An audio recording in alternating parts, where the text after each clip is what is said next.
Assalamualaikum warahmatullahi wabarakatuh. Perkenalkan, nama saya Dea Rahmadayanti Amarta dari Prodi Manajemen Zakat dan Wakaf, ingin mempresentasikan hasil artikel saya yang berjudul Perbandingan Penyelesaian Sengketa Ekonomi Syariah melalui Pengadilan Agama dan Arbitrase Syariah.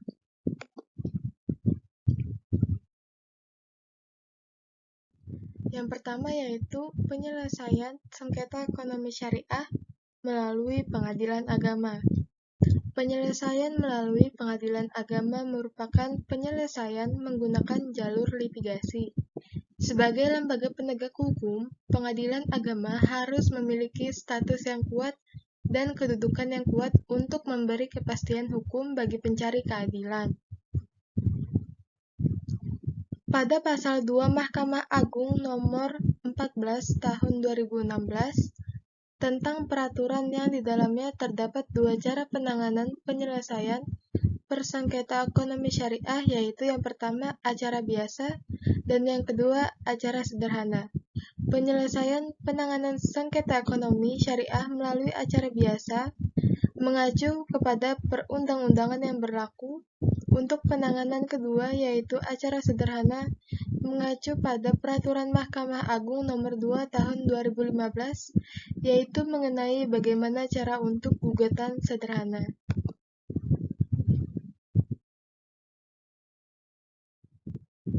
Penyelesaian sengketa ekonomi syariah melalui Badan Arbitrase Syariah. Lembaga arbitrase ialah lembaga untuk menyelesaikan sengketa yang dilakukan di luar pengadilan dengan adanya pihak lain yang berlaku sebagai penengah dan sudah ditetapkan oleh para pihak yang bersengketa. Segala jenis keputusan yang dibuat oleh arbiter bersifat final dan mengikat. Penyelesaian secara non-litigasi ini diselesaikan secara tuntas tanpa adanya rasa dendam satu sama lain, tanpa adanya salah satu pihak yang merasa terpojokkan. Saat ini, aturan-aturan yang diterapkan dalam Basarnas, baik itu imperatif dan konseptual, tetap mengacu sepenuhnya pada Undang-Undang Nomor 30 Tahun 1999 tentang alternatif penyelesaian sengketa pada arbitrase. UU Nomor 30 Tahun 1999 ini adalah penerapan utama pada semua lembaga arbitrase yang ada di Indonesia. Lembaga arbitrase mempunyai kewenangan penyelesaian secara cepat dan adil pada sengketa perdata sebagai pada bidang ekonomi, perbankan, keuangan, perdagangan, industri, jasa, dan lain sebagainya yang menurut hukum sepenuhnya dikuasai para pihak yang bersengketa.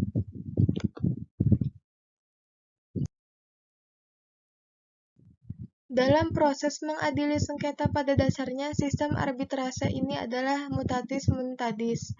Para pihak yang bersengketa dapat memilih prosedur yang ingin digunakan. Badan Arbitrase Syariah Nasional sudah memiliki aturan prosedur yang standar. Prinsip-prinsip persidangan pada Basarnas: yang pertama, pemeriksaan sengketa dilakukan oleh majelis arbitrase. Kedua, persidangan bisa dilakukan dengan tertutup. Ketiga, penyelesaian melalui arbitrase ini diutamakan melalui mufakat dan perdamaian. Keempat, jika penyelesaian secara damai tidak tercapai, maka akan diselesaikan dengan prosedur. Akan tetapi masih dalam secara sederhana dan tetap memperhatikan rasa keadilan. Kelima, keputusan dibuat atas kebijaksanaan majelis arbitrase.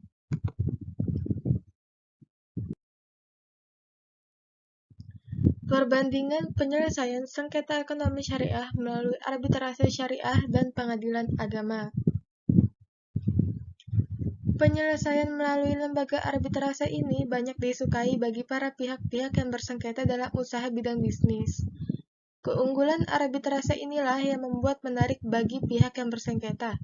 Di antaranya, yang pertama, dalam proses penyelesaiannya, arbitrase ini bersifat tertutup dan dapat menjamin kerahasiaan bagi pihak yang bersengketa. Melalui arbitrase, penyelesaiannya bersifat kooperatif dan damai.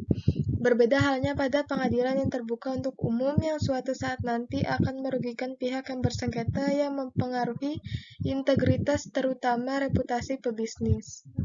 Kedua, sifatnya lebih mengarah kepada privatisasi dan win-win, dan tidak seperti dalam pengadilan yang bersifat win-lose, dan juga banyak terjadinya jual-beli hukum. Ketiga, dapat menentukan sendiri hukum acaranya bagi pihak yang bersengketa. Keempat, pihak yang bersengketa dapat menentukan dengan sendirinya tempat, waktu, dan biaya perkaranya, tergantung hukum acara apa yang digunakan. Kelima, dapat menentukan arbiter yang dapat dipercaya. Keenam, putusan arbitrase ini bersifat final dan mengikat, berbeda dengan putusan pengadilan yang terbuka untuk umum dan juga memakan waktu yang lama.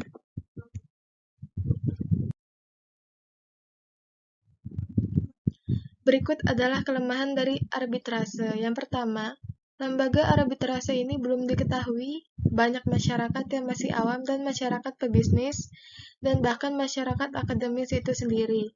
Kedua, masyarakat tidak cukup percaya dengan lembaga arbitrase ini, sehingga masyarakat enggan mengajukan kasusnya ke lembaga arbitrase.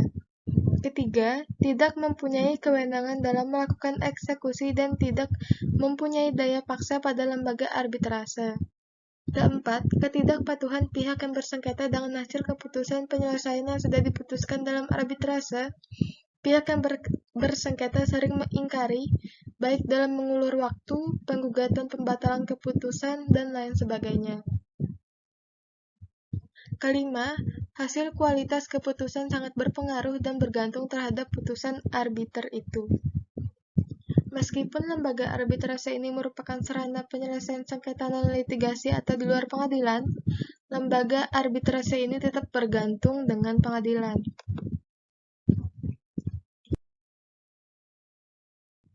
Dalam penyelesaian persengketaan ekonomi melalui jalur litigasi pada pengadilan merupakan suatu tindakan ultimatum remedium atau upaya terakhir. Ultimum remedium yaitu upaya terakhir apabila tidak adanya jalan penyelesaian secara kekeluargaan. Putusan hakim pengadilan merupakan suatu keputusan hukum yang tetap dan memiliki hukum yang sah.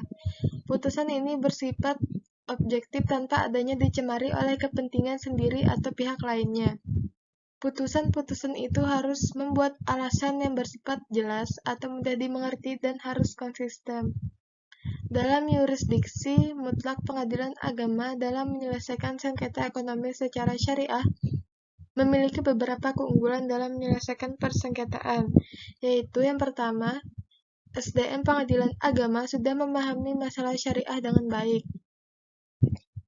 Hanya perlu ditingkatkan wawasan dan pemahamannya melalui pendidikan dan pelatihan berkelanjutan.